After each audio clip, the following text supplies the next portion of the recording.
Okay, let's get right into it. We are not talking about some daytime safety check. This is a real, practical plan for the middle of the night. You know, when you're half awake and everything's dim. We're going to skip the fluff and give you what you need for a safer night, starting tonight. And you know, this is the absolute key, right here. A home that feels perfectly safe and sound at 2 in the afternoon can become a total minefield at 2 in the morning.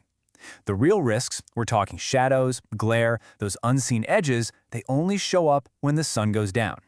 That's the million-dollar question, isn't it? And the answer isn't about just buying a bunch of new gadgets. It's about changing how you see your own home in the dark. We're going to give you a whole new way to think about nighttime safety. I mean, we've all been there. That groggy, half-asleep shuffle from the bed to the bathroom, kind of navigating by memory and just hoping your foot doesn't catch on something you forgot was there. It's a little bit of an anxious journey, and it happens every single night. And that's exactly what it feels like. It's not just a walk, it's a test of your balance and your memory, and all under the worst possible conditions. That feeling of playing a guessing game in your own home, it's real, and frankly, it's pretty stressful. So here's the most important idea we're going to talk about. We're going to stop thinking about making the bathroom safe. Instead, we're going to focus on the journey, the path you take. I promise, this one mental shift, it changes everything. See, nighttime safety is really a navigation problem. The danger isn't just waiting for you inside the bathroom, it's in every single step you take to get there.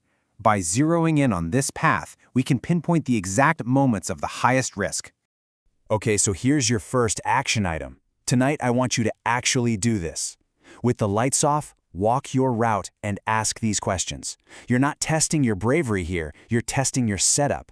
This simple exercise is going to be an eye-opener. It will reveal exactly where those hidden dangers are hiding. So this test will probably highlight these 3 hotspots.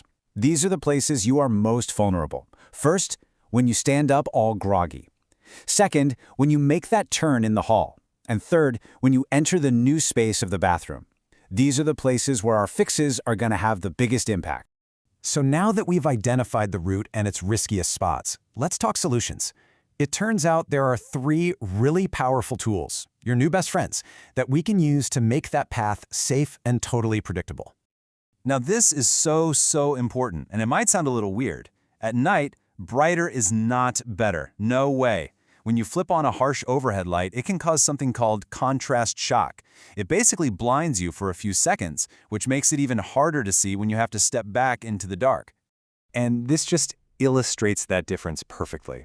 We need to shift from thinking about stadium lighting to runway lighting. So instead of blasting the whole room from above, what we really want is gentle, low light that guides our feet right along the specific path we're walking. So a great way to think of it is like this. Your lighting has 3 very specific jobs. One job is for your feet, so you can see the floor. Another is for your hands, to help you find switches or door frames.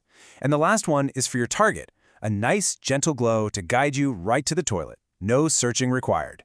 All right, on to our second ally. When you reach out for support in the dark, you need to know, really know that what you grab is actually going to hold you.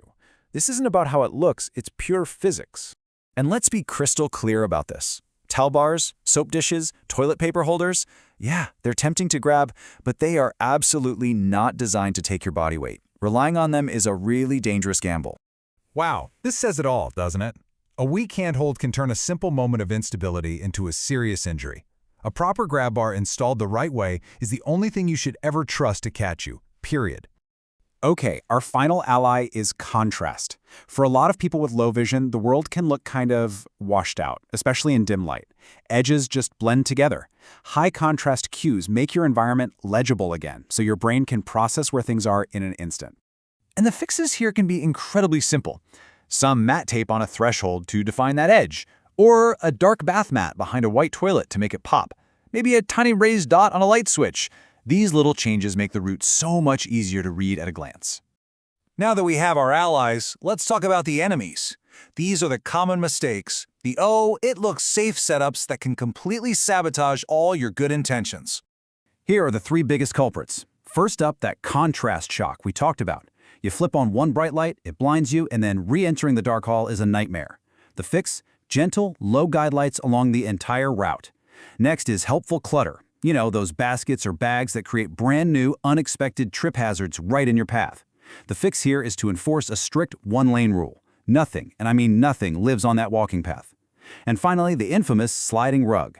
It's the #1 trip hazard that people tend to ignore. The fix is simple. Either get rid of it or secure it properly with a really good non-slip backing. All right, let's bring this all home. This is where we turn all this knowledge into action. We've got a simple checklist for you to make an immediate, tangible improvement. And please, please remember this. You don't have to renovate your whole home overnight. That's not the point. The goal is just to make tonight a little bit safer than last night. Small, consistent improvements, that's what really matters. So here it is.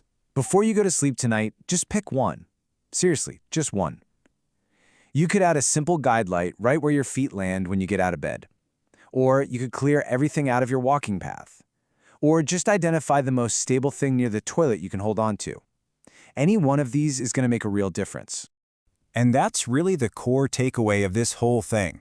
When you stop worrying about individual rooms and you start focusing on creating a predictable, easy-to-read path, you take all the guesswork and the anxiety right out of the equation. So that's the question I want to leave you with. Every trip hazard, every dark spot, every flimsy towel bar, it's a surprise just waiting to happen. So, what's the one surprise you can eliminate from your path before your head hits the pillow tonight?